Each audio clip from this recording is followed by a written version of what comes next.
में अधिकार दिया। इसीलिए तो कहते हैं कि इन्होंने निःशुल्क शिक्षा दिया महिलाओं के लिए। इन्होंने यहाँ पर लड़कियों को लड़कों को लैपटॉप देने का काम किया, लड़कियों को स्कूटी देने का काम किया, बच्चियों के लिए जो है वो अच्छा नंबर पाए, इसलिए अच्छी शिक्षा का इन्होंने यहाँ पर उपयोग किया। यहाँ पर आदि शंकराचार्य की स्थापना करने के लिए स्थान का निर्माण किया। इसलिए हे सौभाग्यशाली लोगों, आप सबके बीच में आकर मुझे लगता है कि मध्य प्रदेश से नहीं, अब तो मध्य प्रदेश तीर्थ स्थल बन गया है। इसलिए आप सबको मैं कहूंगा, ये सपा, ये बसपा, ये माकपा, ये भाकपा, ये कांग्रेस, ये आप, ये पाप, ये सब हिंदुस्तान को बांटना चाहते हैं। इस हिंदुस्तान की सनातन संस्कृति को नष्ट करना चाहते हैं। ये शिवराज सिंह, ये मोदी जी और उनकी पूरी बीजेपी की टीम यहाँ पर विकास कराना चाहती है। बच्चे पढ़े, बच्चों के हाथ में कलम हो, इसलिए हिंदू और मुसलमान नहीं किया। जो लाडली बहना योजना है वो हिंदू को भी मिली, वो मुसलमान को भी मिली, वो आदिवासी को भी मिली, वो पिछड़े को भी मिली, वो अनुसूचित को भी मिली, वो सवर्ण को भी मिली। अब यहाँ पर अगड़ा और पिछड़ा नहीं, यहाँ पर सब गरीब कल्याण की योजनाएं हैं। अगर मकान मिलेगा तो महिलाओं के नाम पर वो प्रधानमंत्री आवास और मुख्यमंत्री आवास होगा। अब आयुष्मान कार्ड मिलेगा तो महिलाओं की चिकित्सा की प्राथमिकता 5 लाख रुपए तक की होगी। अगर घर में गैस का चूल्हा मिलेगा तो महिला के नाम पर मिलेगा। और शौचालय मिलेगा। इस शौचालय को एक ऐसा वरदान दिया है मोदी जी कि हम उत्तर प्रदेश में जाते थे और मध्य प्रदेश में मैं जब झांसी से दतिया होकर और इधर ग्वालियर और क्षेत्रों में जाता था तो रात को सूरज देवता डूबने वाले होते थे।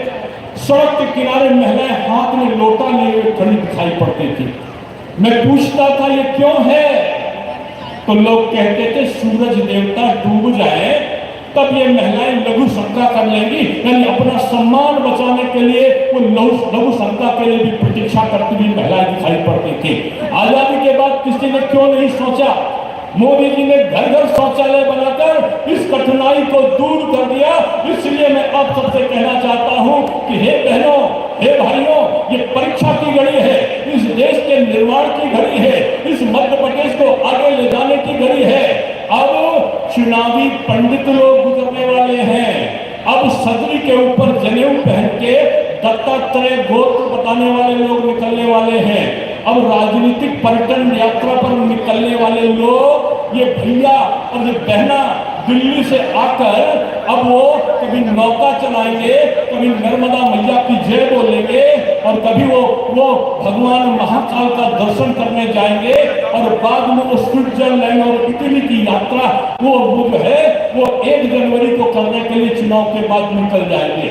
इसलिए मैं कहता हूं जो आपके जैसा हो, इसलिए मैं कहता हूं जो आपके लिए काम करता हो, जो इस देश के और प्रदेश के निर्माण के लिए काम करता हो, वो पार्टी केवल भारतीय जनता पार्टी है।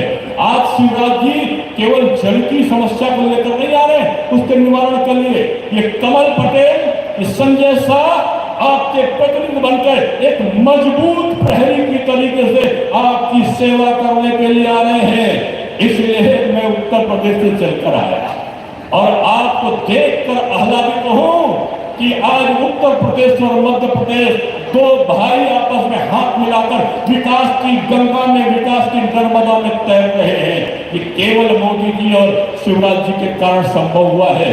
आज आप प्रवचन सुनने जा रहे हो, हमारे उत्तर प्रदेश में चित्रकूट धाम है और चित्रकूट धाम मध्य प्रदेश से भी आधा मध्य प्रदेश में है और आधा वो उत्तर प्रदेश में है। एक किस्सा सुनाऊंगा आपको, क्योंकि आज ये धर्म से संबंधित भी यहाँ तमाम लोग हैं कि एक बार गोस्वामी तुलसीदास जी चित्रकूट धाम जा रहे थे और चित्रकूट धाम में हाथ में जल था। चलते चलते उन्हें सूखा हुआ पेड़ दिखाई पड़ता है, वृक्ष दिखाई पड़ता है।